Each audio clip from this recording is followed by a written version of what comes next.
Futuros motoristas, preparem-se. As tradicionais aulas nas autoescolas não serão mais as mesmas. Simuladores de direção começam a chegar aos cursos e alterar a rotina de instrutores e aprendizes.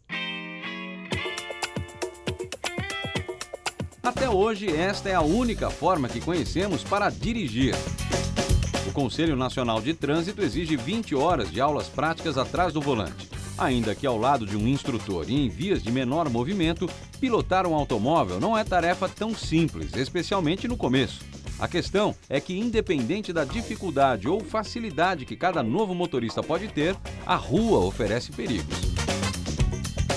Agora, a tecnologia promete mudar um pouco essa história. A partir de 2013, todas as pessoas que se matricularem em autoescolas de todo o país terão de passar por algumas aulas em um simulador de direção antes de encarar as ruas.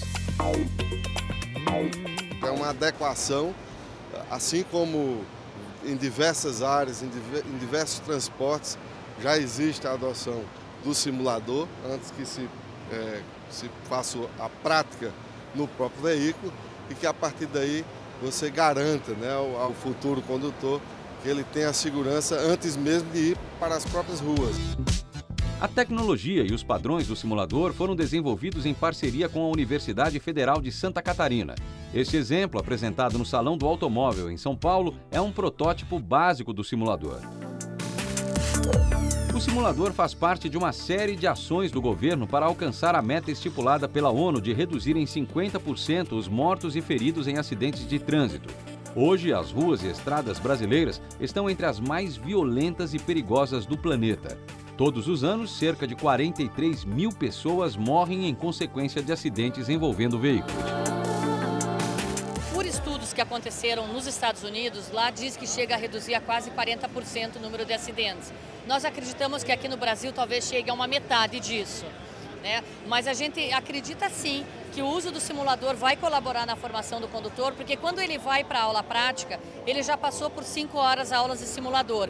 E essas aulas vão colocá-lo mais a par de como é a via, de como são as condições adversas e toda uma situação prática mesmo de dirigibilidade.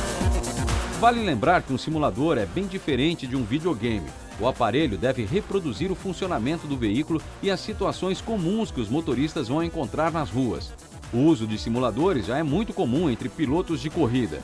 No Salão do Automóvel, o primeiro a experimentar o equipamento foi ninguém menos do que o primeiro brasileiro a se tornar campeão mundial de Fórmula 1, Emerson Fittipaldi. Os simuladores hoje em dia são muito parecidos com a realidade. Hoje em dia você aprende uma pista de grande prêmio em detalhes, pilotando simulador, e você dá a volta pelo 1 minuto e 33 segundos, quase igual exatamente o tempo real na pista. Então existe uma transferência de experiência para quem está no simulador muito importante. Mas e como as autoescolas estão enxergando a novidade?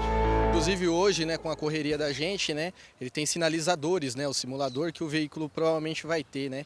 Então, numa distração, o condutor vai ser alertado, né, e tendo o procedimento correto para estar saindo no trânsito de São Paulo. O custo pode ser um problema. O próprio Ministério das Cidades afirma que cada simulador vai custar o equivalente a um carro popular.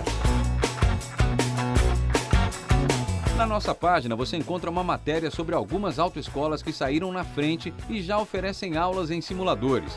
E mesmo que você já seja um motorista experiente, pode se divertir com alguns simuladores que separamos para você. Acesse olhardigital.com.br e aproveite para conhecer também os simuladores de voo e automobilismo que deram o que falar na Campus Party desse ano. Acesse e confira.